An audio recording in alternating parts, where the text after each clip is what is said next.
الحمد لله رب العالمين. اللهم صل على محمد وعلى آل محمد كما صليت على إبراهيم وعلى آل إبراهيم إنك حميد مجيد. اللهم بارك على محمد وعلى آل محمد كما باركت على إبراهيم وعلى آل إبراهيم إنك حميد مجيد. அன்பார்ந்த இஸ்லாமிய சகோதர சகோதரிகளே, ஹிஜ்ரி வருடம் 1446 ஷவ்வால் மாதம் 27ஆம் திகதி புனித மஸ்ஜிது நபவியிலே இமாம் அஷேக் ஹுசைன் பின் அப்துல் அசீஸ் ஆலு ஷேக் அவர்கள் மனித உரிமையின் முக்கியத்துவம் எனும் தலைப்பிலே உரையாற்றினார்கள். ஆரம்பமாக அல்லாஹுவை புகழ்ந்து நபியின் மீது சலவாத்தும் சலாமும் கூறியவர்களாக வருகை தந்திருக்கக்கூடிய மக்களுக்கெல்லாம், அல்லாஹுவின் நல்லடியார்களே, அல்லாஹுவை அஞ்சி பயந்து நடந்து கொள்ளுங்கள் என்று தக்வாவை கொண்டு உபதேசம் செய்தவர்களாக, அன்பார்ந்தவர்களே, அல்லாஹ் சுப்ஹானஹு வ தஆலா ஒரு மனிதனுக்கு வழங்கி இருக்கக்கூடிய மிகவும் பெரும் பாக்கியம் என்னவென்றால், முழுமையான அருள் என்னவென்றால், அந்த அடியான் தன்னை படைத்த ரப்புக்கு வணங்கக்கூடிய அந்த வழிபாடுகளை, வணக்கங்களை பாதுகாப்பதிலே கரிசனை காட்டுவதாகும். அடியான் தன்னை படைத்தவனுக்கு வணங்கக்கூடிய வணக்கங்களை கவனமான முறையிலே பாதுகாப்பதென்பது, அதில் கரிசனை காட்டுவதென்பது அல்லாஹ் அவனுக்கு வழங்கி இருக்கக்கூடிய பெரும் அருளாக இருக்கிறது. அன்பார்ந்தவர்களே, அதே நேரத்திலே அதனை விட மிகவும் கரிசனையாக இருக்க வேண்டிய ஒரு முக்கியமான விடயம்தான், தான் வணங்கக்கூடிய, தான் செயல்படக்கூடிய வணக்கங்களை பாதுகாப்பதோடு தனது ஆத்மாவை மிகவும் துல்லியமாக கவனிக்க வேண்டிய ஒரு விடயம் இருக்கிறது. தான் மூலமாக மனித படைப்பினங்களுக்கு மனித உரிமைகள் விடயத்திலே எதுவும் நடந்து விடாமல் தன்னை பாதுகாத்துக் கொள்வதிலே மிகவும் கரிசனை காட்ட வேண்டிய தேவையுடையவனாக ஒரு மனிதனும் இருக்கின்றான். அதே நேரத்திலே பிறருக்கு அநியாயங்கள் நடைந்து விடாமல், அது சொல் சார்ந்த அநியாயங்களாக இருக்கலாம் அல்லது செயல் சார்ந்த அநியாயங்களாக இருக்கலாம், மனித உரிமைகள் விடயத்திலே அது எப்பேற்பட்ட அநியாயமாக இருந்தாலும் எந்த அநியாயமும் நடந்து விடாமல் தன்னை பாதுகாத்துக் கொள்வதிலே அவன் மிகவும் கரிசனை காட்ட வேண்டிய தேவையுடையவனாக இருக்கிறான். அன்பார்ந்தவர்களே, அல்லாஹ் சுப்ஹானஹு வ தஆலா அல் குர்ஆனிலே குறிப்பிடுகின்ற போது, வலா தஹ்ஸபன்னல்லாஹ காஃபிலன் அம்மா யஅமலுல் ஸாலிமூன், அநியாயக்காரர்கள் செய்யக்கூடிய செயல்களை விட்டும் அல்லாஹ் மறந்தவனாக இருக்கின்றான் என்று நீங்கள் எண்ணிக்கொள்ள வேண்டாம் என்று அல் குர்ஆன் கூறுகிறது. அன்பார்ந்தவர்களே, அநியாயக்காரர்களுடைய தண்டனைகளை அல்லாஹ் பாதுகாப்பதெல்லாம் அதற்கென ஒரு தூய்மையான தெளிவான தண்டனைகளை கொடுப்பதற்காக அல்லாஹ் சுப்ஹானஹு வ தஆலா அவைகளை தாமதப்படுத்தலாம். எனவே தண்டனைகள் வருவதற்கு தாமதமாகிவிட்டதே என்று அநியாயக்காரர்கள் தங்களை தாங்களே ஏமாற்றிக் கொள்ளக் கூடாது என்பதை இதனூடாக புரிந்து கொள்ளலாம். அன்பார்ந்தவர்களே, ஹதீஸுல் குதுஸியிலே அல்லாஹ் சுப்ஹானஹு வ தஆலா கூறுவதாக நபி ஸல்லல்லாஹு அலைஹி வஸல்லம் அன்னவர்கள் அறிவிக்கிறார்கள், யா இபாதி, எனது அடியார்களே, இன்னி ஹர்ரம்து ظுல்ம அலா நஃப்ஸி, என் மீது நான் அநியாயம் செய்வதை நான் தடுத்துக் கொண்டேன், ஹராமாக்கி விட்டேன். வஜஅல்து பைனகும் முஹர்ரமா, உங்களுக்கு மத்தியிலே அதனை ஹராமாக்கப்பட்டதாக, தடுக்கப்பட்டதாக நான் ஆக்கியிருக்கிறேன்.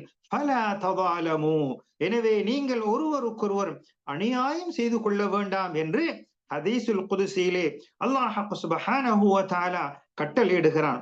அன்பார்ந்தவர்களே, மிகவும் பெரிய நஷ்டம் என்னவென்றால், மிகவும் பாரதூரமான அநியாயம் நஷ்டம் என்னவென்று சொன்னால், ஒரு மனிதன் பிறருக்கு அநியாயம் செய்வதிலே அவன் தன்னை ஈடுபடுத்திக் கொள்வது, மனித உரிமைகளை துஷ்பிரயோகம் செய்வதிலே தன்னை பயன்படுத்துவது மிகவும் பாரதூரமான நஷ்டத்தை கொண்டு வரக்கூடிய ஒரு விடயமாக இருக்கிறது. பிறருக்கு அநியாயம் செய்கின்ற போது நான் வல்லமை மிக்கவன், சக்தி உள்ளவன், எதையும் செய்வேன் என்ற எண்ணம், மமதை ஏற்படும். ஆனால் அதுதான் அவனுக்கு மிகவும் பெரிய அநியாயமாக நஷ்டமாக கருதப்படும். அன்பார்ந்தவர்களே, அல்லாஹின் தூதர் முஹம்மது ஸல்லல்லாஹு அலைஹி வஸல்லம் அவர்கள் கூறுகிறார்கள், இத்தகுல் அநியாயத்தை பயந்து கொள்ளுங்கள்.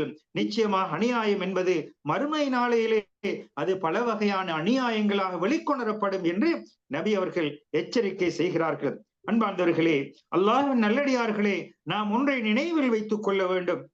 ஒவ்வொரு மனிதனும் மிகவும் கரிசனையுடன் கவனமாக பேண வேண்டிய முக்கியமான விடயம்தான், நீங்கள் ஒவ்வொருவரும் உங்களுடைய அமல்களை, நல்ல செயல்களை பாதுகாத்துக் கொள்ள வேண்டும். உங்களுடைய மார்க்கத்தை பாதுகாத்துக் கொள்ள வேண்டும். இது உங்கள் மீது கட்டாயமான ஒரு விடயமாக இருக்கிறது. ஒரு நாள் வரும், யௌம யஃபிர்ருல் மர்உ மின் அஹீஹ், அந்த நாளையிலே சகோதரன் தனது சகோதரனை விட்டு விரண்டோடுவான், தனது தாய் தந்தையினர்களை விட்டு விரண்டோடுவான், கணவன் மனைவியை விட்டு விரண்டோடுவான், குழந்தைகள் பிள்ளைகளை விட்டு விரண்டோடுவார்கள். இவ்வாறான ஒரு கட்டம் வரும். எனவே அந்த நாள் வருவதற்கு முன்னால் மார்க்கத்தையும் நமது வணக்கங்களையும் பாதுகாத்துக் கொள்வதிலே கரிசனை காட்ட வேண்டும் என்பதை இஸ்லாம் நமக்கு இந்த திருக்குர்ஆன் வசனத்தினூடாக நமக்கு ஒரு பெரும் உபதேசத்தை செய்து கொண்டிருக்கிறது. அன்பார்ந்தவர்களே, அல்லாஹ் சுப்ஹானஹு வ தஆலா கூறுகிறான், நாளைய மறுமையிலே நாம் மீசான்களை, அளவு நிறுவைகளை நிறுக்கக்கூடிய அந்த தராசை வைப்போம். அந்த நாளிலே நேர்மையும் நீதியும் மட்டும்தான் அங்கே மேலோங்கும். அந்த நாளிலே யாருக்கும் ஒரு சிறிதளவேனும் அநியாயம் நடைபெற மாட்டாது. ஃபலா துலமு நஃப்சுன் ஷைஆ, அந்த நாளிலே ஒரு அற்ப விடயத்திலாவது அநியாயம் இழைக்கப்பட மாட்டாது. நீதியும் நேர்மையும் தான் அங்கே மேலோங்கும். எந்த அளவுக்கு என்றால், ஒரு கடுகளவேனும் ஒரு மனிதன் நன்மையை செய்தாலும் தீமையை செய்தாலும் அதைனா பிஹா, அதனையும் நாம் கொண்டு வருவோம். வகஃபா பினா ஹாசிபீன், எனவே ஒவ்வொரு விடயத்தையும் நுட்பமாக கணக்கெடுக்க கூடியவனாக அல்லாஹ் இருக்கின்றான் என்று அல் குர்ஆன் கூறுகிறது. அன்பார்ந்தவர்களே, அங்கே நன்மை தீமைகளை நிறுக்கக்கூடிய அந்த தராசு கொண்டு வரப்படும் என்றால், அங்கே நீதியும் நேர்மையும் உண்மையும் தான் மேலோங்குமே அல்லாமல் அதற்கு மாற்றமாக பொய்யும் அநியாயமும் கபடத்தனமும் அங்கே அவைகளுக்கு எந்த இடமும் கிடையாது என்பதை அல்லாஹ் நீதியாளன் நேர்மையாளன் என்பதை இந்த குர்ஆன் வசனத்தின் மூலமாக நாம் புரிந்து கொள்ளலாம். அன்பார்ந்தவர்களே, அல்லாஹ்வின் நல்லடியார்களே, உண்மையான வங்குரோத்துத்தனம், திவாலான தனம் என்னவென்றால், ஒரு மனிதன் பல நன்மைகள் செய்வதற்கு பாக்கியம் பெறுகிறான், நன்மைகளிலே அவன் முண்டி அடித்துக் கொள்கிறான், அதிகமான நன்மைகளை செய்கிறான். ஆனால் மறுமை நாளையிலே அல்லாஹ் பாதுகாக்க வேண்டும், பிற மனிதர்களுடைய உரிமைகளை சுமந்தவனாக வருவான். பிறர்களுடைய அநியாயம், பிறருக்கு செய்த அநியாயங்கள் எல்லாம் இந்த மனிதன் நன்மைகளை செய்த, நல்லவைகளிலே ஈடுபட்ட மனிதன் தான் செய்த அநியாயத்தின் காரணமாக பிறருடைய சுமைகளை, பாவச் சுமைகளை சுமக்க வேண்டிய ஒரு கஷ்டமான கவலைகரமான நிலை வருமே, அதுதான் மிகவும் பெரும் நஷ்டமாக இருக்கிறது. அதாவது பெரிய திவாலான வங்குரோத்தை அடைந்த ஒரு நிலையாக இருக்கும். அன்பார்ந்தவர்களே, அல்லாஹ்வின் தூதர் முஹம்மது ஸல்லல்லாஹு அலைஹி வஸல்லம் அவர்கள் கூறுகிறார்கள், யாரிடத்திலே பிறருக்கான ஒரு அநியாயம் தன்னிடத்தில் இருக்கிறதோ, பிற நண்பர்களுடைய மானம் விடயத்திலே அல்லது ஏதாவது ஒரு மனித உரிமை விடயத்திலே ஏதாவது அநியாயங்கள் நடந்திருந்தால் உடனடியாக அதனை ஹலால் செய்து கொள்ள வேண்டும், அதிலிருந்து பாதுகாப்பு பெற வேண்டும், மன்னிப்பு கேட்டு தன்னை பரிசுத்தப்படுத்திக் கொள்ள வேண்டும். நாளை தனக்கென ஒரு திர்ஹமோ தீனாரோ எந்த செல்வங்களும் இருக்காது. நல்லமல்கள் செய்திருப்பான், ஆனால் அவன் செய்த நல்லமல்கள் மூலமாக நன்மை பெறுவதற்கு பதிலாக அவனுடைய அநியாயங்கள் எல்லாம் நாளை அவனை கவலைக்கிடமான நஷ்டகரமான ஒரு நிலைக்கு மாற்றிவிடும். நபி அவர்கள் கூறுகிறார்கள், அந்த மனிதன் உலகத்திலே பிறருக்கு செய்த அநியாயங்கள் எல்லாம் இவனுக்கு கொடுக்கப்படும். எவ்வாறென்றால், இவனுடைய நன்மைகளை எல்லாம் அந்த அநியாயம் இழைக்கப்பட்டவனுக்கு கொடுக்கப்படும். எந்த அளவுக்கு என்றால், நன்மைகள் எல்லாம் முடிந்து அநியாயங்கள், முறைப்பாடுகள் தொடர்ந்த வண்ணம் இருந்து கொண்டே இருக்கும். அல்லாஹ் நேர்மையாளன் அல்லவா, நீதியாளன் அல்லவா. அல்லாஹ் சுப்ஹானஹு வ தஆலா அநியாயம் இழைக்கப்பட்டவர்களுடைய பாவங்களுக்கு நன்மைகளை எடுப்பதற்கு இந்த மனிதனிடத்தில் எந்த நன்மைகளும் இல்லை. எல்லா நன்மைகளும் முடிந்துவிடும். இந்த நேரத்திலே நீதியாளன் அநியாயம் இழைக்கப்பட்டவனுடைய பாவங்களை எடுத்து அந்த அநியாயம் செய்த மனிதனுக்கு கொடுப்பான் என்பதாக நபி ஸல்லல்லாஹு அலைஹி வஸல்லம் அவர்கள் கூறுகிறார்கள். அன்பார்ந்தவர்களே, இதுதான் ஒரு மனிதனுடைய அடிமட்ட நஷ்டமாக, முழுமையான வங்குரோத்துத்தனமாக, முழுமையான திவாலாக கருதப்படும். அன்பார்ந்தவர்களே, எனவே நாம் நன்மைகள் செய்திருப்போம், பல நன்மைகளை கொண்டு வந்தாலும் நாம் செய்த அநியாயத்தின் காரணமாக நமது நன்மைகளை எல்லாம் இழந்து பிறருடைய பாவ சுமைகளை நமது முதுகுகளிலே சுமக்க வேண்டிய கவலைகரமான ஒரு நிலை வரும் என்பதை நபி அவர்கள் எச்சரிக்கை செய்திருக்கிறார்கள். அன்பார்ந்தவர்களே, நபி ஸல்லல்லாஹு அலைஹி வஸல்லம் அவர்கள் சஹாபாக்களிடத்திலே கேட்கிறார்கள், அததுரூன மனில் முஃப்லிஸ், வங்குரோத்துக்காரன், திவாலான மனிதன் யார் என்று உங்களுக்கு தெரியுமா என்று கேட்டபோது, قالوا المفلس فينا من لا درهم له ولا متاع. சஹாபாக்கள் பதிலளிக்கிறார்கள், வங்குரோத்துக்காரன், திவாலான மனிதன் எங்களிடத்திலே யாரென்றால், யாரிடத்தில் திர்ஹம்கள், தீனார்கள், சொத்து பத்துக்கள் இல்லையோ அவன்தான் திவாலான மனிதன் என்று கூறினார்கள். அப்போது நபி ஸல்லல்லாஹு அலைஹி வஸல்லம் அவர்கள் கூறுகிறார்கள், நிச்சயமாக உண்மையான வங்குரோத்துக்காரன், திவாலான மனிதன் யார் என்றால், எனது சமுதாயத்திலே அவன் நன்மைகள் செய்திருப்பான், தொழுகைகள், நோன்பு, ஜகாத் இவைகளை எல்லாம் செய்து மூட்டைகளாக சுமந்து வருவான். அந்த நேரத்திலே அவனுக்கு எதிராக ஒரு முறைப்பாடு வரும். அவன் அங்கே முறைப்பாடு செய்யக்கூடிய மனிதன் வந்து கூறுவான், யா அல்லாஹ், இவன் என்னை அநியாயமாக ஏசினான், அநியாயமாக என்னை இட்டு கட்டினான், ஹராமான முறையிலே முறைகேடாக எனது சொத்துக்களை அவன் பறித்து உண்டான், என்னை அடித்தான் என்று இவ்வாறு ஒவ்வொரு அநியாயங்களும் முறைப்பாடாக அங்கே கொண்டு வரப்படும். இந்த நேரத்திலே அல்லாஹ் சுப்ஹானஹு வ தஆலா முறைப்பாடு செய்யக்கூடிய மனிதனுடைய அந்த முறைப்பாட்டுக்கு ஏற்ப அந்த மனிதனுடைய நன்மைகளை எடுத்து முறைப்பாடு செய்யக்கூடிய மனிதனுக்கு கொடுக்கப்படும். இவ்வாறு நன்மைகளை கொடுத்து கொடுத்து நன்மைகள் எல்லாம் முடிந்துவிடும். ஆனால் மீண்டும் முறைப்பாடுகள் இருக்கும், அங்கே நீதி வழங்கப்படாமல் இருக்கும். இந்த நேரத்திலே அல்லாஹ் நீதியாளன், நேர்மையாளன், இந்த முறைப்பாட்டாளர்களுடைய பாவங்களை எடுத்து அநியாயம் செய்த மனிதனுக்கு கொடுத்து அவனை அங்கே முகம் குப்புற நரகத்திலே தள்ளப்படும் என்று நபி ஸல்லல்லாஹு அலைஹி வஸல்லம் அவர்கள் எச்சரிக்கை செய்திருக்கிறார்கள். அன்பார்ந்தவர்களே, எனவே அல்லாஹ் சுப்ஹானஹு வ தஆலா நமக்கு வாழ்வை தந்திருக்கிறான், பல சந்தர்ப்பங்களை தந்திருக்கிறான், நன்மைகள் செய்கின்றோம், அவைகளை தக்க வைத்துக் கொள்ள வேண்டும். அநியாயமாக நாம் அவைகளை இழந்து பிறருடைய பாவச்சுமைகளை சுமப்பதற்கு நம்மை நாம் ஒருபோதும் ஆளாக்கி கொள்ளக்கூடாது. அன்பார்ந்தவர்களே, அல்லாஹ் சுப்ஹானஹு வ தஆலா நீதியாளன், பரிபூரண நேர்மையாளன் என்பதை இதனூடாக நாம் புரிந்து கொள்ளலாம். எனவே யாரெல்லாம் ஈடேற்றத்தையும் பாதுகாப்பையும் தனது சுபீட்சத்தையும் விரும்புகிறார்களோ, மனிதர்கள் விடயத்திலே, பிறர் விடயத்திலே அத்துமீறுவதை ஒட்டுமொத்தமாக தவிர்த்து கொள்ள வேண்டும்.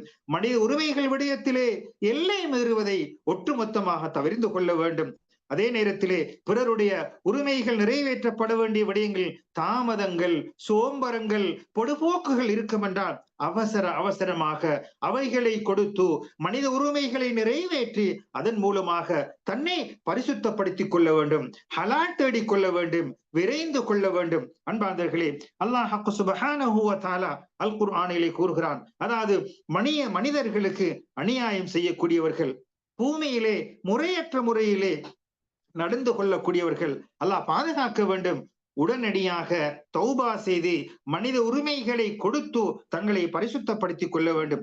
அன்பார்ந்தவர்களே, அதே நேரத்திலே யாரெல்லாம் தனது நாவின் மூலமாக பிறருக்கு கெடுதிகள் செய்தார்களோ, பிறருடைய மானத்தை போக்கினார்களோ, அல்லது எழுதுகோல் மூலமாக, பேணைகள் மூலமாக எந்த படைப்பினங்களை அவர்களுக்கு அநியாயமாக எழுதினார்களோ, கட்டுரைகள் வரைந்தார்களோ, மக்கள் மன்றத்திலே அவமானப்படுத்தினார்களோ, இட்டு கட்டினார்களோ, பிறருடைய விடயத்திலே அதாவது குரோதம் கொண்டும் யாரெல்லாம் புறம் பேசினார்களோ, பிறருடைய மானத்தை மக்கள் மன்றத்திலே அம்பலப்படுத்தினார்களோ, அவர்கள் எல்லாம் பொடுபோக்காக இருந்தவர்கள் எல்லாம், தரக்குறைவு செய்தவர்கள் எல்லாம் அவசரமாக தௌபா செய்து தங்களை பரிசுத்தப்படுத்திக் கொள்ள வேண்டும்.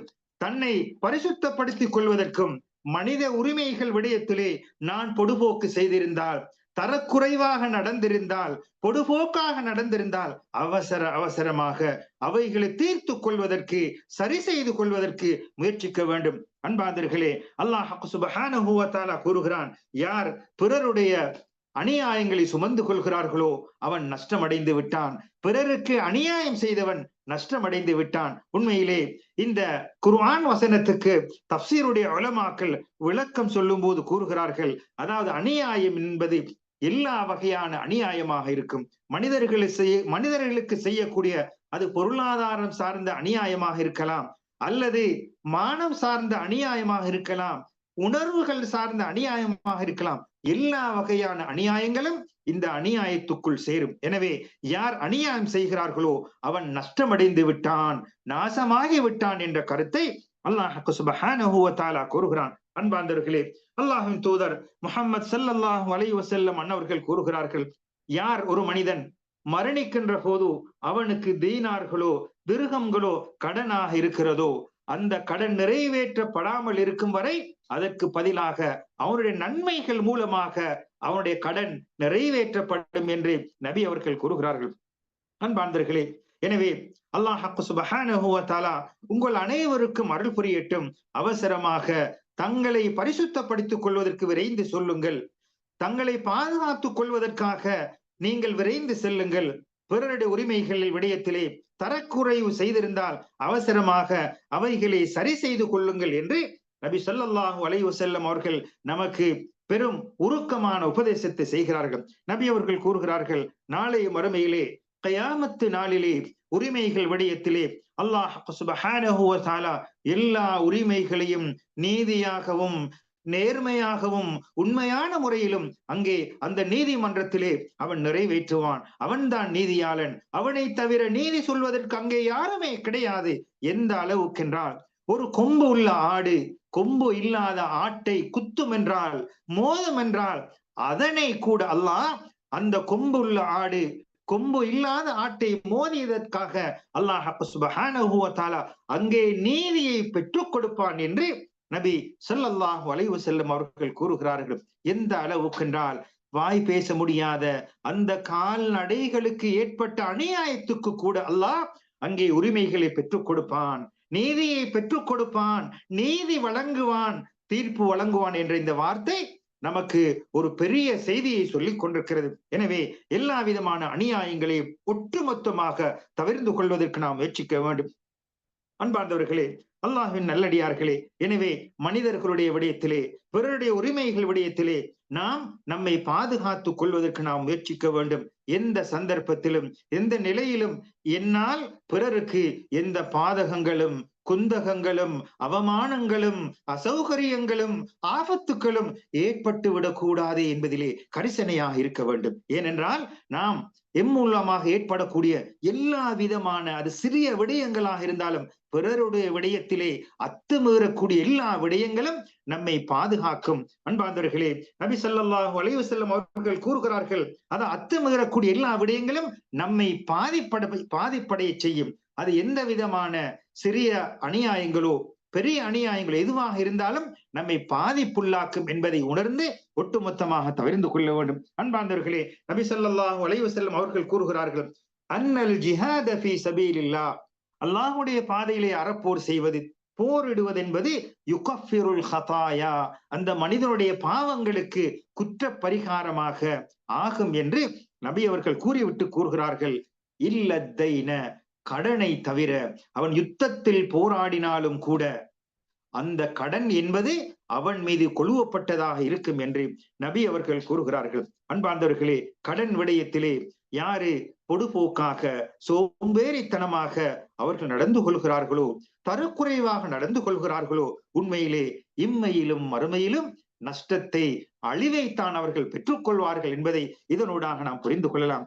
நபி அவர்கள் கூறுகிறார்கள், யார் ஒரு மனிதன் பிறரிடத்திலே கடன் வாங்குகின்ற போது அந்த கடனை திருப்பி கொடுப்பேன் என்ற எண்ணத்திலே வாங்குகிறானோ, அல்லாஹ் சுப்ஹானஹு வ தஆலா அந்த கடனை அடைப்பதற்கு உதவி செய்வான், அந்த கடனை அவன் நிறைவேற்றுவான். அன்பார்ந்தவர்களே, அதே நேரத்திலே யாரெல்லாம் கடன் வாங்குகின்ற போது அதனை திருப்பி கொடுக்க மாட்டேன் என்ற எண்ணத்தில் வாங்குகிறார்களோ அவர்களை எல்லாம் அழித்து விடுவான், நாசமாக்கி விடுவான் என்று நபி அவர்கள் கூறுகிறார்கள். எனவே நமது எண்ணங்களும் நமது வார்த்தைகளும் நமது செயல்பாடுகளும் நடவடிக்கைகளும் அல்லாஹ்வுக்கும் ரசூலுக்கும் பொருத்தமானதாக இருக்க வேண்டும். நாம் தொழுகையிலே கண்ணும் கருத்துமாக இருப்போம், ஜகாத்தை கொடுத்து வருவோம், நோன்பு நோட்போம், ஹஜ்ஜை செய்வோம், இன்னொரு வணக்கங்களை செய்வோம். இது வேண்டப்பட்ட ஒரு விடயம். அதே நேரத்திலே அதனை விட மிகவும் கரிசனை காட்ட வேண்டிய விடயம்தான் பிறருடைய விடயத்திலே, மனிதர்களுடைய விடயத்திலே நாம் எல்லை மீறி விடக்கூடாது, அத்துமீறி விடக்கூடாது, அநியாயம் செய்து விடக்கூடாது,